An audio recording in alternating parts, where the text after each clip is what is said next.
Good morning students. कल हम बात कर रहे थे पीपीवी और एफआर एक्ट 2001 की। नेक्स्ट टॉपिक इसमें हमारा है main aims to protect rights of plant breeders. मुख्य उद्देश्य पौधा प्रजनकों के अधिकारों को संरक्षण प्रदान करने के कौन कौन से हैं।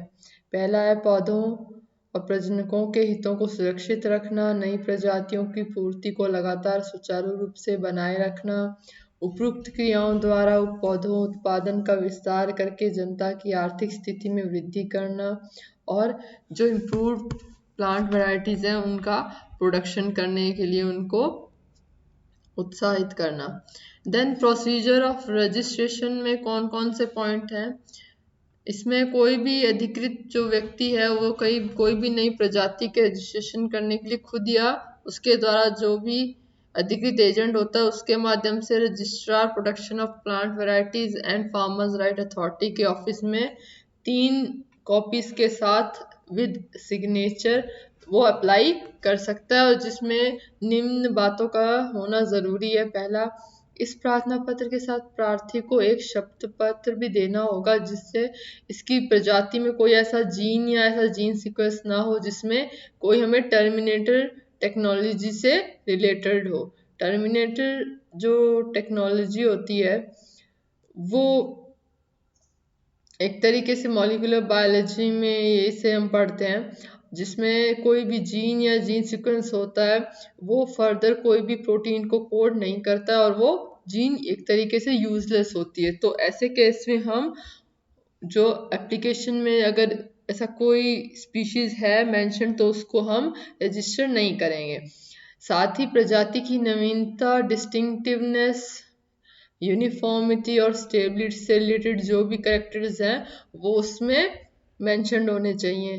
थर्ड, जो हमारी एप्लीकेशन है उसमें स्पीशीज की पेरेंटल लाइन से रिलेटेड जो भी स्टैटिस्टिक्स हैं वो भी साथ में मेंशन होने चाहिए, और यह भी उल्लेख होना चाहिए कि जो जेनेटिक मटेरियल को किस स्थान से विद इन रूल्स जो है वो प्राप्त किया गया और प्रजाति के प्राप्त करने में किसने सहायता प्रदान की है। फोर्थ पॉइंट है, इस प्रजाति का बीज भी उसके परीक्षण करने के लिए उपलब्ध कराना चाहिए। अगर रिजेक्शन होता है तो हमें कौन कौन सी बातों का ध्यान रखना है। अगर रजिस्ट्रेशन जो है वो उसमें अगर संशोधन होने की गुंजाइश है तो उसके गुंजाइश के तहत उसको जो रजिस्ट्रार है वो स्वीकार कर भी सकता है और अस्वीकार भी कर सकता है। और प्रार्थना पत्र पर आपत्ति, यानी कि अगर कोई फॉर एग्जाम्पल अगर कोई अपना नई जीन या स्पीशीज कोई है उसके ऊपर वो अप्लाई कर रहा है फॉर हिज प्रोडक्शन, देन प्रार्थना पत्र के रजिस्टर द्वारा स्वीकार किए जाने पर यह प्रार्थना पत्र नियमानुसार एडवर्टाइज होगा, जिस पर कोई भी व्यक्ति with in 3 months of period उसके निम्नलिखित आधारों के आधार के अधीन अपनी आपत्ति जो है वो व्यक्त कर सकता है। मतलब हो सकता है कि ऐसा कोई पहले व्यक्ति या व्यक्तियों का समूह हो जिनके पास पहले से उस प्लांट वैरायटी के बारे में इंफॉर्मेशन हो या उसने पब्लिश करा हो, और उसके बाद अगर हम पब्लिश कर रहे हैं एज अ ओनर तो वो उस पर आपत्ति जो है वो जाहिर होगी। पहला है कि जो प्रजाति है वो पीपीवीएफआर एक्ट 2001 के अधीन रजिस्टर नहीं की जा सकती, और इस प्रजाति का जो रजिस्ट्रेशन है वो पब्लिक के हित में नहीं हो तो भी, और अगर ये प्रजाति वो वातावरण में प्रदूषण फैलाती हो तो भी इन क्राइटेरिया के अंदर जो है हम प्रार्थना पत्र पर आपत्ति जाहिर कर सकते हैं। अब प्रार्थना पत्र देने वाले तथा आपत्ति करने वाले दोनों व्यक्तियों के सबूतों के आधार पर रजिस्ट्रार इस आपत्ति को स्वीकार करेगा या फिर अस्वीकार करेगा। अब है ग्रांट ऑफ रजिस्ट्रेशन। यदि प्रार्थी के प्रार्थना पत्र को स्वीकार कर लिया जाता है तो रजिस्ट्रार प्रार्थी को रजिस्ट्रेशन का प्रमाण पत्र प्रदान करेगा, और इस पर यदि आपत्ति करने वाला व्यक्ति संतुष्ट नहीं है तो प्लांट वैरायटी प्रोटेक्शन जो अपीलेट ट्रिब्यूनल है उसके यहाँ वो अपील कर सकता है। नोट करने वाली बात यह है कि जो प्रजनक द्वारा पंजीयन से पहले यानी कि रजिस्ट्रेशन से पहले प्रजनन बीज के प्रतिदर्श के साथ बीज या प्रजनन पदार्थ को प्राधिकरण को देने के साथ ही बीज की गुणवत्ता रिपोर्ट भी दी जाती है, यानी कि जो उसकी क्वालिटी रिपोर्ट है उस सीड की, उस प्लांट वैरायटी की, वो भी साथ में दी जाती है। प्राधिकरण के बीज से संबंधित जो भी DOS टेस्ट कराता है तो वो DOS टेस्ट कराता है तथा बीज का कुछ भाग है वो नेशनल जीन बैंक को भेज देता है, जो वहाँ के जो भी संरक्षण के पूर्व समय काल के लिए सुरक्षित रखा जाता है। मतलब उस बीजों को एक particular temperature, humidity, climatic condition को देखते हुए उनको स्टोर किया जाता है ताकि जो उनका जर्म प्लाज्म है वो अपनी एक्टिविटी वैसे ही वैसे रिटेन रखे। किसी प्रजाति को एक्ट के अनुसार रजिस्टर किए जाने का अधिकतम समय काल आवेदन करने के 3 वर्ष के पश्चात के अंदर होता है। प्रोसीजर फॉर रजिस्ट्रेशन, कोई भी जो राइट होल्डर है वो कोई भी नई प्रजाति के लिए रजिस्ट्रेशन कराने के लिए खुद अपने द्वारा अधिकृत एजेंट के माध्यम से registrar protection of plant varieties and farmers right authority के कार्यालय में फीस के साथ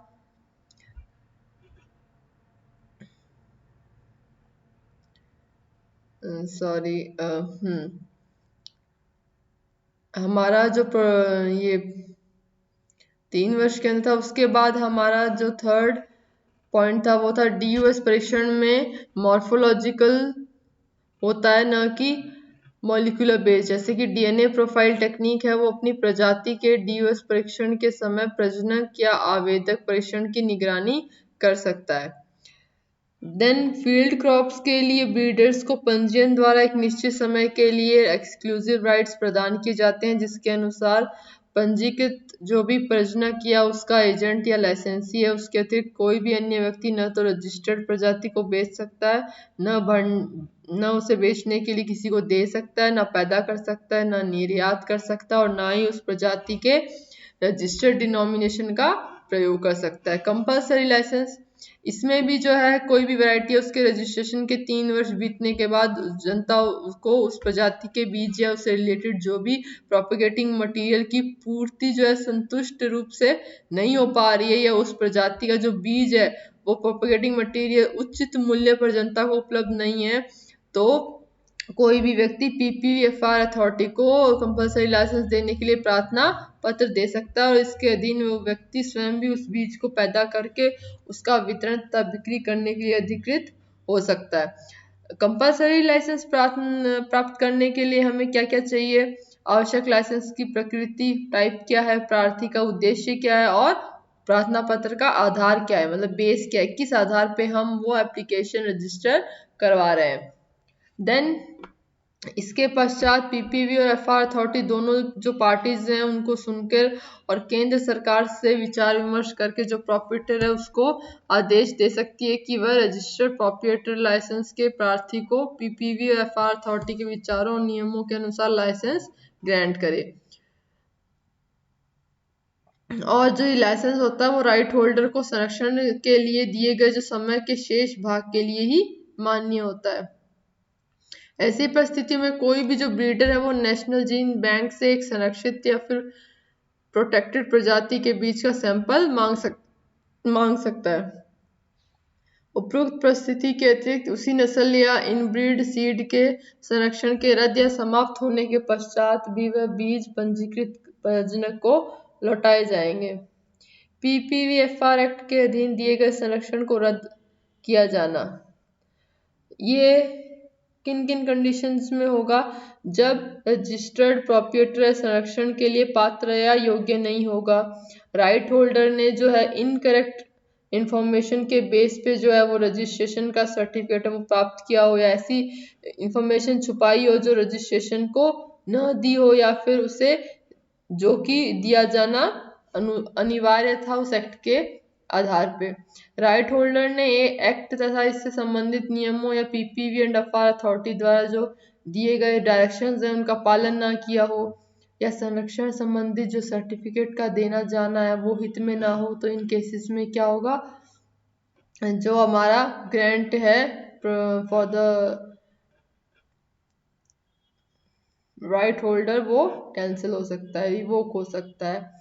राइट होल्डर ने उस व्यक्ति को उस कंपल्सरी लाइसेंस इशू किया गया आवश्यकता अनुसार बीज या अन्य प्रजनन सामग्री प्रदान न कराई हो।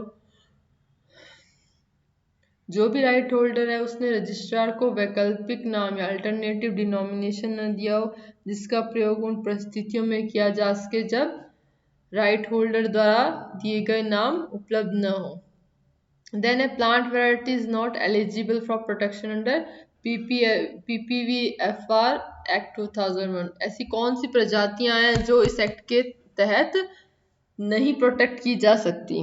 पहला है कोई भी प्रजाति जिसके कमर्शियल एक्सप्लॉयटेशन या कमर्शियल प्रयोग के द्वारा पौधों, जानवरों या मनुष्य के स्वास्थ्य या जीवन को किसी भी प्रकार की हानि पहुंचती हो। कोई भी प्रजाति जो वातावरण को प्रदूषित करती हो। कोई भी स्पीशीज जिसमें टर्मिनेटेड टेक्नोलॉजी के गुण पाए जाएं, या फिर कोई ऐसी प्रजाति जो पब्लिकी के मॉरल्स को दुष्प्रभावित करती हो, बुरा प्रभाव डालती हो उनकी सेंटिमेंट्स पे। देन कोई भी प्रजाति जिसका संबंध उन स्पीशीज या जातियों से हो जिनको केंद्र ने इस कार्य के लिए योग्य नहीं माना है या वो इसके काबिल नहीं है। अब इसका जो उल्लंघन है यानी कि जो इन्फ्रीजमेंट ऑफ PPVFR एक्ट है 2001 वो किस परिस्थिति में हुआ माना जाता है? पहला है जब कोई व्यक्ति जो इस एक्ट के अनुसार प्रजनक, एजेंट या लाइसेंसी के रूप में किसी प्रजाति के लिए रजिस्टर्ड नहीं है फिर भी रजिस्टर्ड स्वामी की आज्ञा के बिना उस प्रजाति का उत्पादन करता है, विक्रय करता है, आयात करता है या निर्यात करता है। जब कोई व्यक्ति अपनी किसी बिना रजिस्टर्ड प्रजाति को प्रयोग करता हो, पैदा करता हो, बेचता हो, आयात या निर्यात करता हो जिसको ऐसा ही डिनोमिनेशन दिया हो जो एक रजिस्टर्ड प्रजाति जैसा हो या धोखे में उस रजिस्टर्ड प्रजाति जैसा ही प्रतीत होता हो जिसके कारण जो साधारण व्यक्ति हैं उनको व्यापक रूप से उस व्यक्ति की नकल की गई प्रजाति और वास्तविक रूप से एक्ट के अनुसार रजिस्टर्ड प्रजाति दोनों में अंतर की पहचान करना कठिन हो। ऐसे अब बात करते हैं कि इसकी रेमेडी क्या है कि अगर इन्फ्रीजमेंट एक बार हो गया तो अब हम उसको कैसे सॉर्ट आउट कर सकते हैं। तो राइट होल्डर्स के अधिकारों का उल्लंघन होने पर निम्नलिखित जो प्रक्रिया है वो हम अपने अधिकारों के बचाव में कर सकते हैं। पहला, किसी भी डिस्ट्रिक्ट कोर्ट या उच्च न्यायालय में दीवानी मुकदमा या जो भी सिविल सूट होता है उसमें डाल दिया सकता है जिसमें वह कोई भी इंजेक्शन, कंपनसेशन या लाभ के लिए कोई भी अगर वो क्लेम करता है तो हम उसके ऊपर एक बार पुनः विचार विमर्श करते हैं। देन है registration of wild varieties. One जो अवस्था है उसमें पाई जाने वाली जितनी भी हमारी प्लांट वेराइटीज है उसका रजिस्ट्रेशन है वो जो PPVFR एक्ट है हमारा 2001 का उसमें वो संरक्षण उसे नहीं पैदा कराया जाए क्योंकि जो वाइल्ड वैरायटीज है वो हमारे नेचर का पार्ट है और नेचर को एक्सप्लॉइट करके हम जो संरक्षण प्राप्त कर रहे हैं वो अगेंस्ट द लॉ है। अब है कुछ विशेष कार्यों के लिए संरक्षित प्रजाति है उसका उपयोग करने के लिए जो हम प्रजनक है या उसका अधिकार है प्राप्त करता है कि रजामंदी या जो अधिकृति की आवश्यकता के अनुसार हम कैसे संरक्षित जो भी पौधा है प्रजाति को उसके संबंधित निम्नलिखित कार्यों में उपयोग करने के लिए राइट होल्डर की जो पूर्व रजामंदी है वो लेना आवश्यक होता है। उसकी अधिकृति प्राप्त किए बिना कोई भी व्यक्ति इन कार्यों के लिए उस प्रजाति का प्रयोग नहीं कर सकता। तो UPO के अनुसार कुछ ऐसे पॉइंट्स दिए गए हैं हमारे जिसमें हम जो ओनर है या जो प्रजनक है उस स्पीशीज का डेवलपर है उसकी आज्ञा के बिना हम फॉलोइंग जो भी पॉइंट्स है उसके अनुसार हम वो नई प्रजाति का उपयोग नहीं कर सकते। पहला केस है उस प्रजाति का जो उत्पादन है या रिप्रोडक्शन करने के लिए हम उसे यूज नहीं कर सकते। प्रोपगेशन के उद्देश्य से भी अभिष्ट दिशा में लाने के लिए, प्रजाति को बेचना या बेचने के लिए किसी व्यक्ति को देने के लिए, उस प्रजाति का आयात या निर्यात करने के लिए, इनमें से किसी भी कार्य के लिए उस प्रजाति का स्टोरेज या भंडारण करने के लिए हम नहीं दे सकते। देन है एक्सेप्शंस, लेकिन इनमें से किसी कार्य के लिए उस प्रजाति का उपयोग करने के लिए अधिकार जो है वो उसकी रजामंदी या उसकी अधिकृति प्राप्त करने की कोई आवश्यकता नहीं मिली। ये जो 3 पॉइंट्स है ये बता रहे हैं कि इसके ये पॉइंट्स अगर हम चाहें तो कर सकते हैं और उसके लिए हमें राइट होल्डर की रजामंदी की कोई आवश्यकता नहीं है। पहला, ऐसा कार्य करने के लिए जो व्यापारिक उद्देश्य से ना किया जा रहा हो। दूसरा, वो कोई भी जो केवल जो रिसर्च बेस्ड जो एम है सिर्फ वही पूर्ण किया जा रहा हो, या फिर कोई भी ऐसा कार्य जो प्रजनन के उद्देश्य से या फिर दूसरी प्रजातियों को साथ में लेकर किए जा रहे हो। इसमें अनिवार्य रूप से व्युत्पन्न प्रजाति तथा कुछ अन्य प्रजातियों को छोड़कर जिनको प्रजनन के बिना रजामंदी अधिकृत प्रयोग नहीं किया जा सकता। अब यूपीओवे के 1991 के एक्ट में राज्यों को ये अधिकार है कि वे फार्म के लिए बचाकर रखे जाने वाले जो फार्म सेव्ड सीड है उनको प्रजनन के अधिकार के क्षेत्र से बाहर रख सकते हैं तथा अपने राष्ट्र की कृषि संबंधी आवश्यकताओं के अनुसार इसका उपयोग कर सकते हैं। Difference between Seed Act 1966 and Protection of Plant Varieties and farmer right, ये आपके एग्जामिनेशन पॉइंट ऑफ व्यू से इम्पोर्टेंट क्वेश्चन हो सकता है, क्योंकि इसमें बताया गया कि जो हमारा 2001 में जो एक्ट आया था जो हमारी प्लांट स्पीशीज के संरक्षण के लिए था और जो एक्ट हमारा 1966 में आया था उनमें क्या डिफरेंस है। तो हमारा जो 1966 का बीज अधिनियम था या जो सीड रेगुलेशन था 1968 का और हमारा सीड कंट्रोल ऑर्डर थे 1983, उनके कानूनों का जो संबंध है विशेष रूप से इन बातों से रिलेटेड है। पहला, जो बिक्री है या कुछ पौधों के बीजों का सुचारू रूप से उत्पादन करना, उनका सुचारू रूप से वितरण करना और उनकी क्वालिटी को कंट्रोल करना। ये नियम एक प्रकार से कानूनी इंस्ट्रूमेंट्स हैं जिनके द्वारा जो उपयुक्त कार्यों का संचालन है वो किया जाता है। अब जो हमारा जो पीपीवी एक्ट है उसमें क्या क्या एम्स हैं कि जो प्लांट ब्रीडर है तथा किसान है उनको उनके द्वारा उत्पन्न की गई पौधों की वैरायटीज के लिए आईपीआर जो है वो प्रदान किया जाना चाहिए और आईपीआर के अंतर्गत पौधों की प्रजातियों को उत्पन्न करना, उसकी बिक्री करना, वितरण करना, आयात तथा निर्यात के लिए जो ओनरशिप है वो प्राप्त होता है और आईपीआर एक प्रकार से क्या है, प्राइवेट अधिकार है। अब Indonesia, Thailand, Malaysia, Philippines, Nepal, Pakistan और बांग्लादेश ऐसे कंट्रीज हैं जहाँ पे इन किसानों की सुरक्षा के लिए वैधानिक प्रावधान किए गए हैं। 1991 और 2001 के जो एक्ट है उनमें क्या मेन डिफरेंस है कि जो यूपीओवी का जो एक्ट है उसके अनुसार संरक्षण के अंतर्गत जो हमारी प्रोपगेटिंग मटेरियल है और जो हार्वेस्टेड मटेरियल दोनों के ही संरक्षण जो है वो सम्मिलित रहते हैं।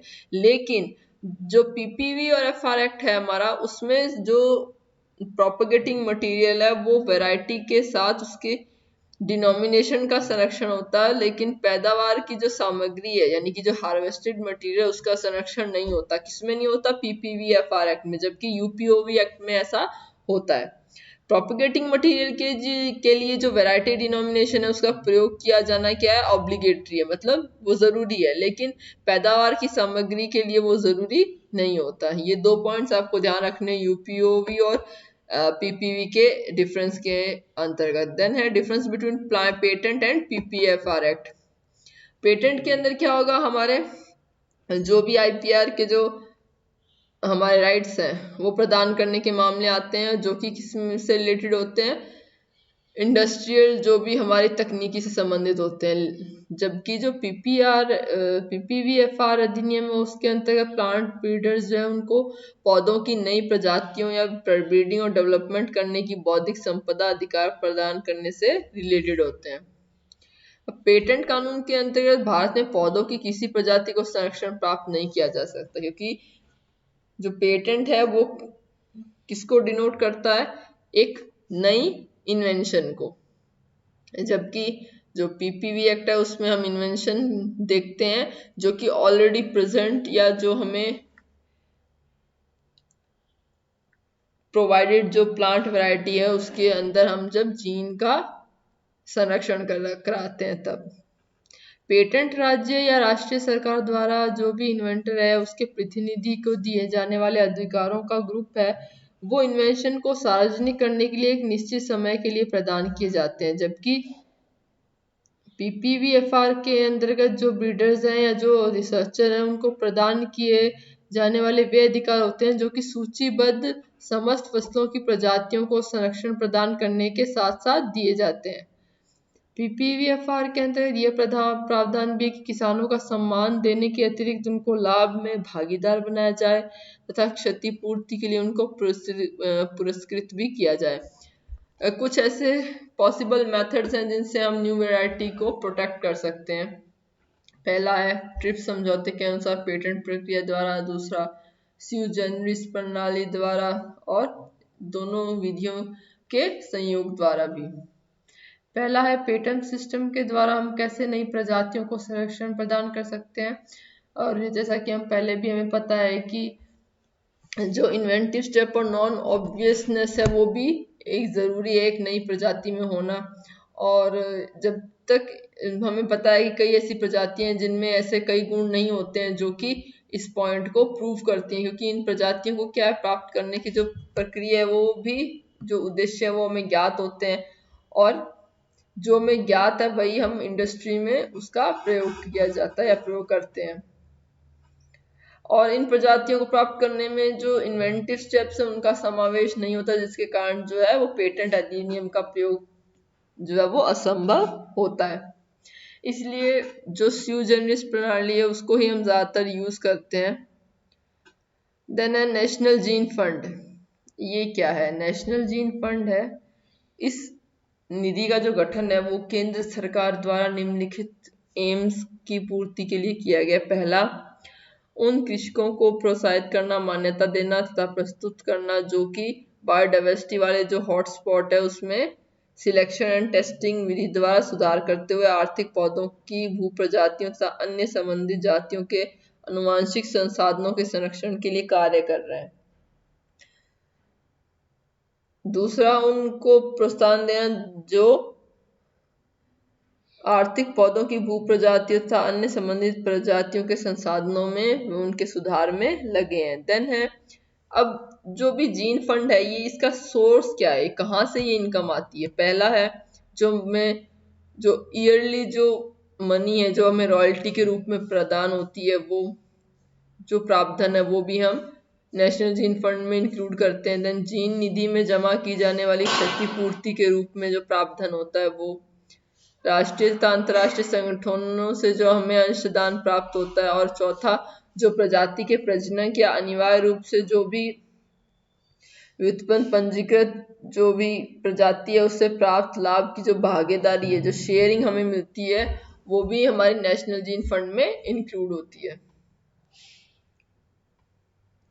और अब जो है हमारा थर्ड पॉइंट है कि हम जो जीन निधि है उसका उपयोग करने वाले सोर्स कौन कौन से हैं। पहला है बेनिफिट शेयरिंग के द्वारा दी जाने वाली धनराशि। दूसरा है कृषक या उनके समुदाय को दी जाने वाली कंपनसेशन। थर्ड, लाभ में भागीदारी से जो संबंधित स्कीम है उन पे जो खर्च होता है। देन फोर्थ है